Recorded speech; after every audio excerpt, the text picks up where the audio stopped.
le garde des jours, après une longue semaine qui ressemblait peut-être à toute une éternité. Alors que les décors étaient changés, le président de la CENI et son bureau décident de prolonger les séances. Mais nous n'avons pas encore procès verbaux. Donc, avec la majorité là, qui soit procès verbaux, mais seulement à respecter la loi Sénat, la transparence. Parce que ces procès verbaux sont signés par les différents témoins. Pour éviter que les gens se posent des questions, nous nous sommes dit que nous devions d'abord réunir tous les procès verbaux, les analyser au niveau du bureau et donner les résultats provisoires. En plus, vous savez qu'il y a d'autres endroits dans la République qui ont voté 2 jours après. Et cela aussi, nous devons recevoir les résultats de compilation, les mettre ensemble et les annoncer à la fois. La CENI n'est donc pas en mesure d'étudier des résultats finaux pour toutes ces raisons évoquées par Daniel Goïloudia. Mais le pasteur président va néanmoins communiquer pour la 4e fois les résultats partiels qui atteignent désormais un taux d'environ 90%. Autour de la République démocratique du Congo, le taux de population est de 89,28%. Donc les résultats partiels que je vais donner couvrent 89,28% de compilation.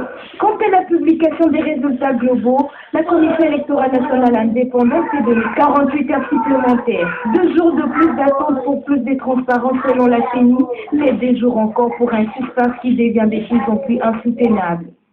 Le report de la publication des résultats provisoires ne perturbe nullement le calendrier électoral et ne crée pas un vide juridique au sommet de l'État.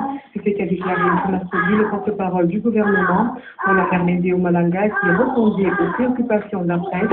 En son cabinet, il n'y a pas péril. En la demeure, c'est un compte-rendu signé officiellement. Le report de la publication de résultats partiels des élections présidentielles initialement prévues pour le 6 décembre, repoussé à ce jeudi, ne peut en aucun cas perturber le calendrier de la CENI, rassure Lambert Mende. Le ministre de la Communication et Médias précise que cette situation ne crée pas un vide juridique au sommet de l'État. Lisez l'article 70 de la Constitution qui parle justement de la fin du mandat du président de la République.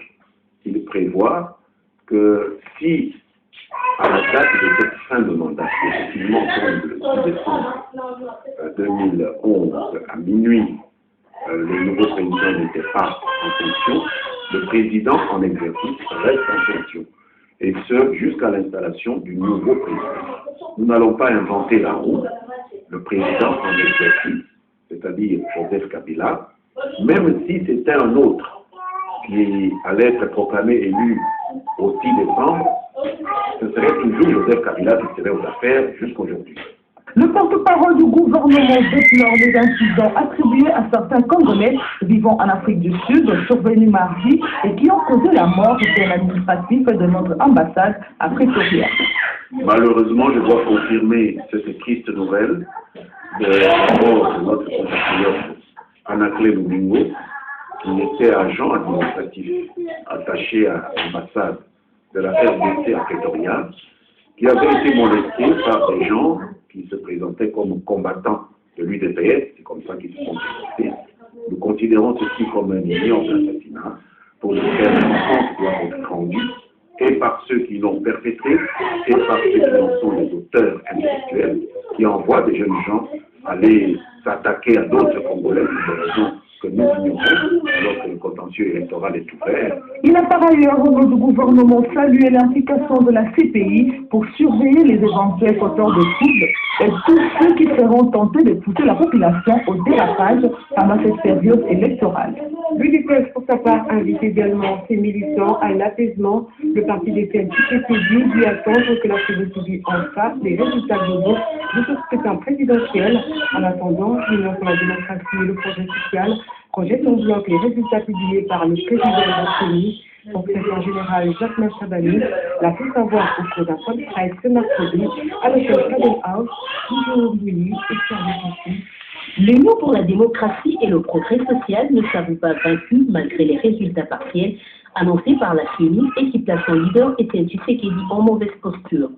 Au nom de son parti, Maître Jacques Machabani appelle la population au calme et confirme la victoire d'Étienne Tshisekedi à la présidentielle de lundi 28 novembre dernier. salue une fois de plus le courage, la détermination et la maturité politique du peuple congolais qui s'est approprié le processus électoral était clairement exprimé pour l'alternance telle que confirmée par les résultats affichés dans tous les bureaux de vote et consignés dans les procès-verbaux authentiques. Confiant de sa victoire, l'UDPS appelle le peuple congolais à la sérénité et au calme tout en restant vigilant à toute tentative ou manœuvre de tricherie. Pour se faire légaliste jusqu'au bout, le secrétaire général de l'UDPS ne veut pas donner le moindre chiffre. Il demande en revanche à la population de rester vigilante. L'UDPS condamne une fois de plus toutes les violences ayant émaillé le scrutin dans le seul but de créer la peur et la terreur, causant des pertes en vie humaines, particulièrement dans le massacre des 37 compatriotes froidement abattus dans la seule ville de Kinshasa en date du 28 novembre 2011. L'UDPS dénonce par ailleurs la militarisation excessive de la ville de Kinshasa, attitude qui, selon son secrétaire général, sème la peur et la panique auprès de la population qui vit désormais dans le stress. La majorité présidentielle rejette à son tour toutes les allégations tenues par l'opposition et tout particulièrement l'UDPS. Pour Bernadette Toundou, cadre de la MP, l'opposition n'aura qu'à récolter ce qu'elle a sémé. Ces propos ont été recueillis par Adam Chimiki et de la c'est nous qu'on peut demander au peuple de se prendre en charge quand eux-mêmes n'ont pas accepté de se prendre en charge eux-mêmes en matière de stratégie, en matière de temps, en matière de stratégie électorale. Quand il y a plusieurs peut-être le pouvoir, ils n'ont pas connu que notre temps il faut affronter notre candidat. Nous sommes d'accord avec beaucoup de débats politiques. Nous sommes d'accord sur un candidat unique et le peuple nous a donné nous avons focalisé sur lui. Et maintenant, notre travail est passé, il est d'être reconnu par le et de l'autre côté, il faut faire une chose. Regardez le candidat aurait pu faire. Ce n'est pas le droit, parce que aucun d'entre eux n'a de toute façon l'expérience de diriger une gestion d'un pays comme le nôtre. Donc, quelqu'un qui pouvait plus ou moins essayer de certaines à notre candidat, mais ils ne sont pas résolus. Parce que les gens voulons avoir le pouvoir d'une politique et en faire finalement ce qu'ils veulent. Du côté de la population, le report de la publication des résultats provisoires est diversement accueilli. Certains Kinois affirment que c'est une décision qui ne les surprend pas au vu de l'évolution des opérations. Pour d'autres, par contre, l'attente devient tout simplement insupportable tant elle les rend improductifs pendant plusieurs jours. Rosa Wazi, Charles Niebo ont interrogé quelques habitants de la capitale. Suivez.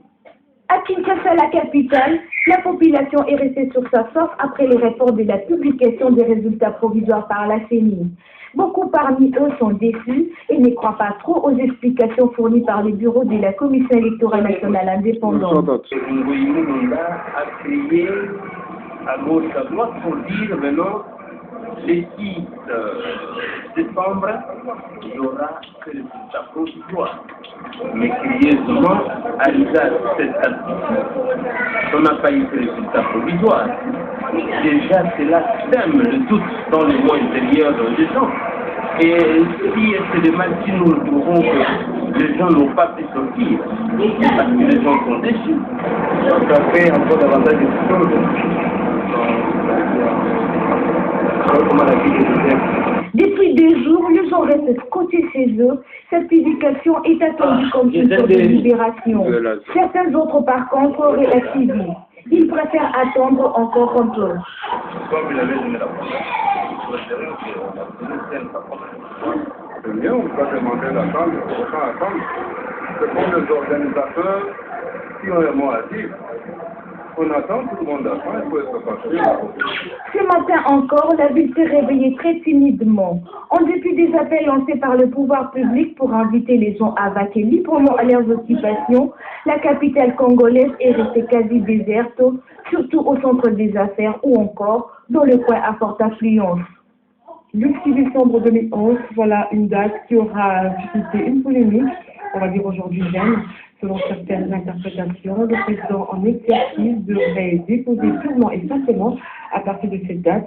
La CENI a tenu à lever tout équivoque à ce sujet.